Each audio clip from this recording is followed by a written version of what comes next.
I stopped at a gas station in the middle of nowhere, Arkansas, at 11 p.m., and when I went inside to pay the cashier, slid a folded piece of paper across the counter with my change. I almost didn't take it. I almost left it there the way you leave a receipt you don't need. But something about the way she pushed it toward me made me pick it up. Her fingers were shaking. She wasn't looking at me. She was looking past me, over my shoulder, at the door, at whoever had just walked in behind me. I shoved the note in my pocket and walked out. I didn't read it until I was in my car with the doors locked and the engine running. 4 words in handwriting so shaky I could barely read it. He has a knife. I looked up from the note at the gas station door. A man was standing just inside the glass, looking out at me. He wasn't the cashier. He wasn't a customer. He was standing perfectly still with his hands behind his back, watching me through the glass, with an expression that I can only describe as patient. Like he had been waiting for me. Like I was expected. Like the cashier had been told to keep me inside long enough for him to get into position, and she had broken the script. She had warned me. And now he was looking at me through the glass, deciding what to do next. Let me back up. I was 24, driving from Memphis to Little Rock on a Tuesday night in February of 2024, about a 2-hour drive on I-40. I had stayed late at my cousin's house and left around 9:30. By 11, I was maybe 40 minutes from Little Rock. My gas light had been on for a while. I needed to stop. The highway exits in that part of Arkansas are sparse. When you do find one, it's usually just a ramp that leads to a 2-lane road with nothing on it. I took an exit that my GPS said had a gas station. The station was about half a mile off the highway. A small building, 2 pumps. 1 car parked on the side. Lights on, open sign in the window. It looked fine. It looked like every other rural gas station I had ever stopped at. That's the thing about danger. It doesn't announce itself. It looks exactly like everything else until it doesn't. Subscribe right now if you haven't. What happened in the next 4 minutes at that gas station is the reason I carry pepper spray and a knife and never stop for gas after dark, on roads I don't know. Drop a like too. 1 second. I pulled up to the pump and got out. The air was cold. The parking lot was dead quiet. No traffic on the road. No sounds from the highway. Just me and the fluorescent lights buzzing above the pumps. I swiped my card. It declined. Not insufficient funds. The reader just wouldn't take it. I tried again. Same thing. I needed to go inside and pay cash. I walked to the door. The bell jingled when I opened it. The cashier was a woman, maybe 50, sitting behind a counter with a plexiglass divider. She looked up at me with an expression that didn't match the situation. Not the bored half smile you get from a gas station cashier at 11 p.m. Something else, alert, tight, like she was concentrating on keeping her face neutral while her body was screaming something entirely different. I told her I needed 20 on pump 1. She took my bill, she made change, and as she slid the coins across the counter, she put the folded note underneath them. Her hand was trembling. Her eyes flicked to the right, toward the back of the store, toward a hallway that led to what I assumed was a storage room or a bathroom. Then she looked at the door behind me. I turned. Nobody was there. I took the change and the note and walked out. In my car, I unfolded the note. He has a knife. 4 words. I looked at the station. Through the glass door, I could see the cashier behind the counter. She had her head down, not looking at me, not looking at anything. And then the man appeared. He came from the hallway at the back of the store, the one the cashier had glanced at. He walked to the front door and stood inside the glass and looked at me. He was maybe 35, lean, wearing a dark hoodie with the hood down. His hands were behind his back. He stood there looking at me through the glass for maybe 5 seconds. Then he pushed the door open and stepped outside. He started walking toward my car. Not fast, casual, the same deliberate pace I've heard described in every predator encounter I've ever read about, the walk of someone who doesn't think their prey is going to run. I started the engine. I put it in drive. He was maybe 20 feet from my car when I pulled away from the pump. He stopped walking. I turned onto the road and accelerated. In my mirror, I saw him standing in the parking lot, watching me drive away. He didn't chase. He didn't run to a car. He just stood there, like he knew there would be another one. Coin end. Another car with a low tank. Another woman alone at 11 p.m. on a road she didn't know. He could wait. He was patient. That's what the cashier's note had been trying to tell me. Not just that he had a knife, that he was patient, that he did this, that the card reader didn't work on purpose, that going inside to pay was the point, that the hallway was where he waited, that the cashier had watched this play out before, maybe many times, and this time she had decided to break the pattern. 4 words on a piece of paper. The bravest thing I've ever seen anyone do. I called 911 from the highway. I gave them the location. I described the man. I told them about the note. The dispatcher said they would send someone. I called back 2 hours later from my apartment. They told me officers had responded. The station was closed. Nobody was there. No cashier, no man. The building was locked. The lights were off. The car that had been parked on the side was gone. They checked the area, nothing. I asked if they could identify the station's owner. They said they would follow up. I never heard back. I drove past that exit 3 weeks later during the day. The gas station was open, different cashier, a man in his 60s. I almost stopped. I almost went in and asked about the woman who worked the night shift. But something stopped me. The car parked on the side. It was there again. Same spot, same color, and the card reader on pump 1 had a handwritten sign taped to it, "Pay inside." I kept driving. I didn't stop. I didn't look back. And I have never taken that exit again. I've been a long-haul trucker for 14 years, and there is a gas station on Highway 191 in southern Utah that is listed as open 24 hours on Google Maps, but does not exist. The building is real. The pumps are real. The sign is real. The lights are on. But when you pull in at 2 a.m., there is nobody inside. The door is unlocked. The register is on. The coffee machine is hot. The bathroom light is on, and the toilet is flushed. Everything looks like someone stepped out for 5 minutes, except nobody comes back. I have stopped at this station 4 times over 3 years, each time between midnight and 4 a.m. Each time the building was lit and open and stocked and completely devoid of human life. And each time I left feeling like I had been inside something that wasn't really a gas station, like the building was wearing a costume, like it was pretending to be a place where people work so that people like me would stop. Highway 191 through southern Utah is one of the emptiest roads in America. It runs through Red Rock Desert between Moab and the Arizona border. Miles of nothing. No towns, no services, no cell coverage. When you're driving it at night, the only lights are your headlights and the stars. The gas station appears on Google Maps at a point about 90 miles south of Moab. The listing says 24-hour service. The reviews are mixed. Some people say it's a normal gas station. Others say it was closed when they stopped. One review from 2021 says, "Great station, but where was the cashier?" Another from 2022 says, "Pumps work, but nobody inside seemed clean," though. The reviews span years.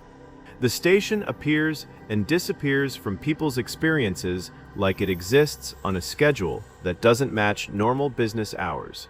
If this is already making you uneasy, drop a comment. Truckers especially. I want to know if any of you have stopped at this station. The first time I stopped was in October of 2021, around 2:30 a.m. I was running low on fuel. The station appeared ahead of me in the dark, lit up like a beacon. I pulled in. 2 pumps, a small building, clean parking lot. I tried the pumps, they worked. I filled up. I went inside to use the bathroom. The door was unlocked. The lights were on. The shelves were stocked. Snacks, drinks, motor oil, everything where you'd expect it to be. The coffee machine had fresh coffee. I could smell it. The register screen was on, showing the home screen of a POS system. I called out, "Hello." Nothing. I walked to the back. The bathroom was clean. The light was on. The soap dispenser was full. I used the bathroom. I washed my hands. I walked back to the front. Nobody. I stood at the counter for maybe 3 minutes. I left a $20 bill on the counter for the fuel and walked out. I drove away. I didn't think much of it. Cashier probably stepped out. Smoke break. Personal call. It happens at rural stations in the middle of the night. The second time was in March of 2022. Same station, same time. 2 a.m. Everything identical. Lights on, door unlocked, coffee hot, nobody there. I filled up.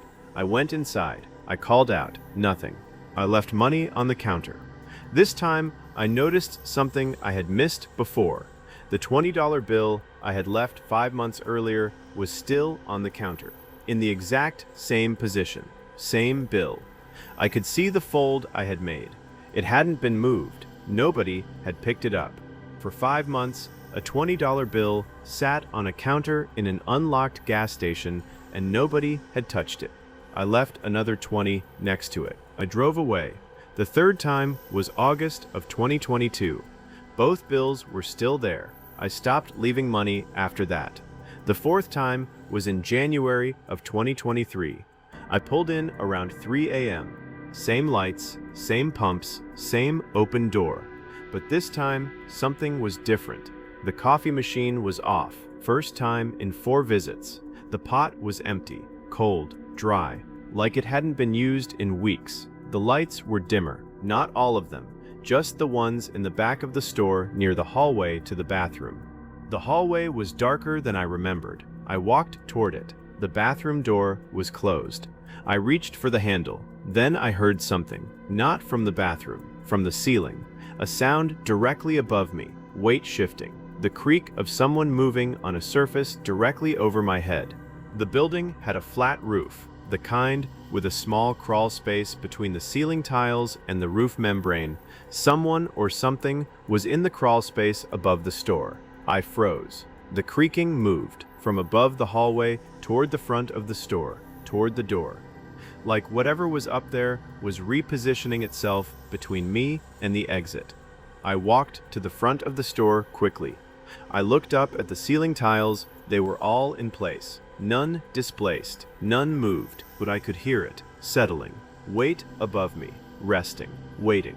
I walked out the door. I got in my truck. I drove. I didn't fill up. I drove 60 miles to Bluff on fumes and filled up at a station with a cashier and security cameras and people. I told another trucker about the station 6 months later. His name was Ed. We were parked at a truck stop in Green River eating breakfast. He drives the same route. I hadn't even finished my first sentence before he said, "Let me guess." Lights on. Door open. Coffee hot. Nobody there. He knew exactly which station I was talking about before I gave him the location. He said he had stopped there twice, both times between 1 and 3 a.m., both times empty. He said the second time he heard breathing from the ceiling too. Not footsteps, not creaking, breathing, slow, steady, directly above the hallway. He said he stood there for about 5 seconds listening to it before his body overrode his curiosity and he walked out. He said his 20 was still on the counter from his first visit 7 months earlier. We compared dates. His visits were different months from mine, but the details were identical. Lights on, door unlocked, coffee hot except for the last visit, nobody there, money untouched. Bills sitting on a counter, collecting dust in a building where everything else was clean. That detail bothered me more than the ceiling. The station was clean. No dust on the shelves, no dirt on the floor, no cobwebs. Someone was maintaining it, stocking it, keeping the lights on and the coffee fresh, but never being there when a customer walked in, or always being there, just not where customers could see them. Ed said he asked around at a truck stop in Moab about a month after his second visit. An older driver, maybe 60s, drove 191 for 30 years. He told Ed the station had been closed since 2019. Officially closed, permits pulled, power disconnected by the utility company. Owner left the state after some kind of legal trouble Ed didn't get details on. The older driver said the building should be dark and locked and empty. He said whatever is in there, keeping the lights on and the coffee hot and the door unlocked, isn't running a business. It's running a trap, and the bait is the only thing a trucker driving 191 at 2 a.m. needs. Fuel, a bathroom, a lit building in 100 miles of darkness, a reason to stop. A reason to get out of the cab and walk inside and stand in a hallway with ceiling tiles above you and a locked bathroom door in front of you and something breathing in the space between. I haven't stopped there since. I carry extra fuel now, enough to make it past that stretch without stopping. And every time I drive past it at night, I see it in my mirrors, lit up, open, the sign glowing against the desert dark, the pumps waiting, the door unlocked. And I wonder who's pulling in behind me, and I wonder if they'll hear the breathing above them, and I wonder if they'll be fast enough to walk out before whatever lives in that ceiling decides it's time to come down. Ed quit driving 191 entirely, rerouted his whole schedule to avoid it. Costs him an extra 3 hours per trip. He told me those 3 hours are the cheapest insurance he's ever bought. I was 20 years old, and I walked into the bathroom of a gas station off I-10 in rural Mississippi at 9:30 p.m., and the door locked behind me. Not latched, locked. I heard the deadbolt turn from the outside. I didn't lock it. There was no lock on the inside. The deadbolt was on the outside of the door. The same design as a room you lock someone into, not a room you lock yourself inside for privacy, a room someone else locks. From the hallway, while you're inside. I stood in that bathroom for 22 minutes before I got out. And the way I got out is something I haven't told anyone because I'm still not sure what I saw on the other side of that door when it finally opened. I was driving from Houston to Mobile to visit my boyfriend. A 6-hour drive. I left around 4 p.m. By 9:30, I was deep into Mississippi, on a stretch of I-10 that runs through swamp and pine forest. I needed to use the bathroom. I took an exit.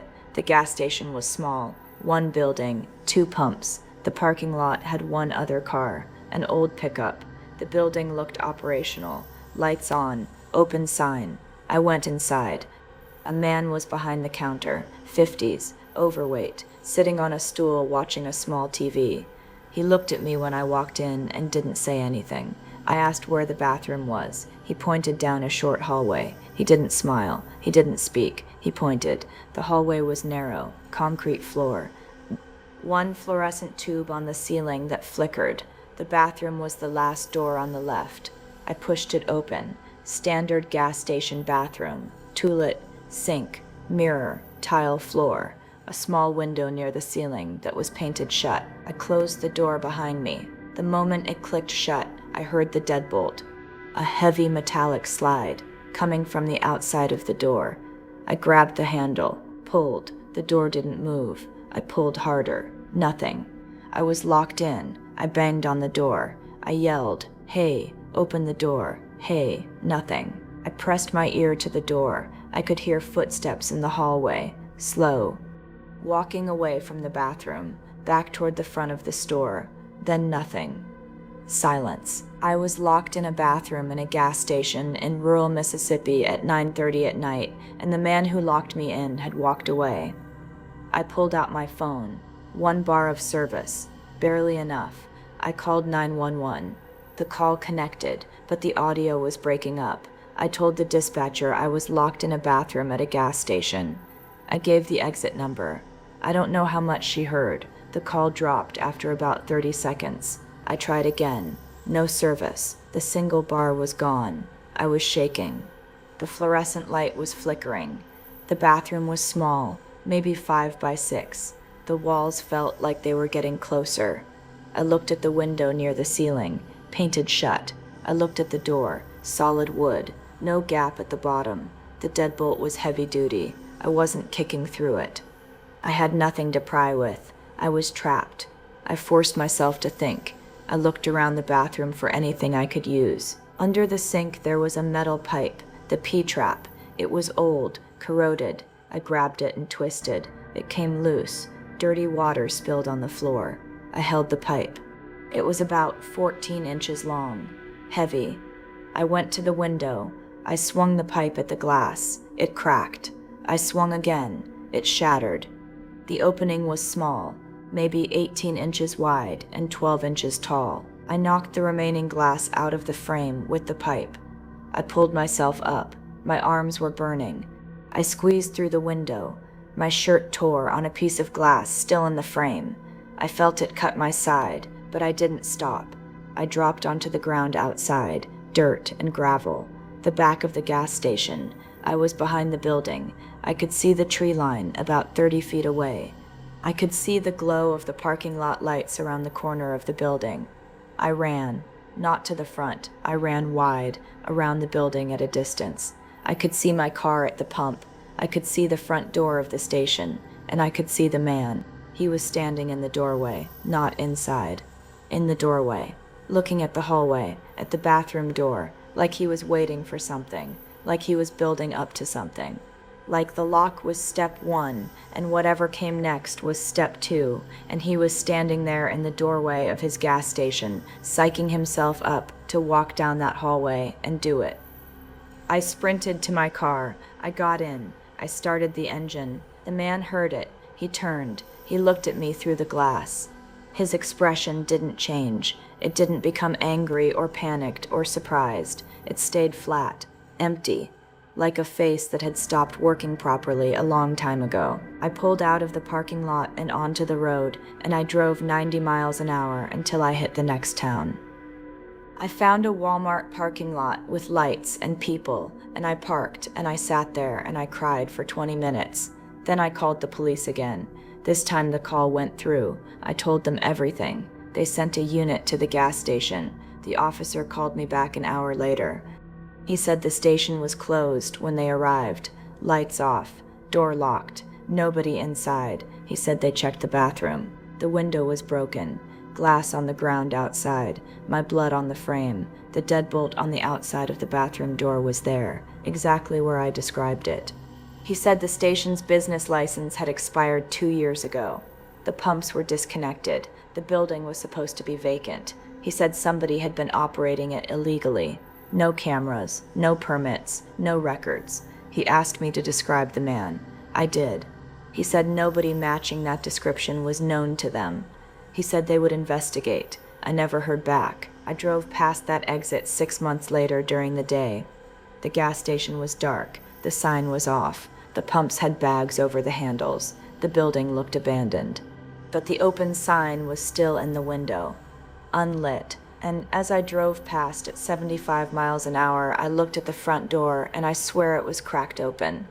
2 inches, just enough to see the darkness inside, just enough for someone standing in that darkness to see the road, and every car that passes, and every woman who might need to stop. Those were 3 true stories from people who stopped at gas stations in the middle of nowhere and discovered that not every open sign means what you think it means. If you made it to the end, tell me which one is going to change the way you stop for gas. Drop it in the comments. If you've had a terrifying experience at a rural gas station, leave your story below. The most disturbing ones get featured in future videos. Subscribe if you haven't. New stories every week. Share this with anyone who drives long distances alone, especially at night. And the next time your gas light comes on, and the only option is a station you've never seen before on a road you don't know, ask yourself this: is it worth it? Or can you make it to the next town? Because the next town has cameras, the next town has people. The next town has a cashier who doesn't slide you a note that says he has a knife. Make it to the next town.